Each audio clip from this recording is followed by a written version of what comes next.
په دې اړه باندې موږ الحمدلله ډیر جدي یو، ځکه په دې خاطر یو خو د امیر المؤمنین شیخ صاحب حفظه الله امر ده، په دې باندې موږ ډیر جدي یو. او بل دا ومسایت یو ضرر رسېدل دی، یو مسایت نه ټول کلي ته رسېدل دی، ځکه چې اوس خو لا دوبی د خلک د باندې پراته ډیر ضرر ده، ځکه مریضان سته، زموږ ستی په کورو کې سپین ږیري سپین ساري او مریضان سته، نو د ده په خاطر موږ ډیر جدي یو. او بل د امیر المؤمنین شیخ صاحب حفظه الله امر ده، او بل د ټکانو دوره تیره سوه، ځکه چې خلکو په کورو کې لغمونه جوړ کړي وو، سته یاد سي، خو اوس الحمدلله هغه امنیت راغلی ده، نو له دغه ټکانو څخه موږ ډیر د ولس په خاطر ډیر بد وړو، ځکه چې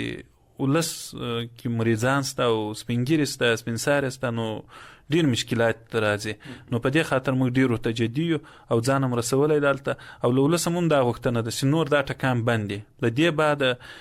اوس د موږ د قمندانۍ د رهبرۍ له لورې پر موږ امر سوی ده چې که چا ټکان وکړو وړه یې بندي کوي او محکمې ته یې معرفي کوي چې محکمې کومه سزا ورکول هغه به ورکوي.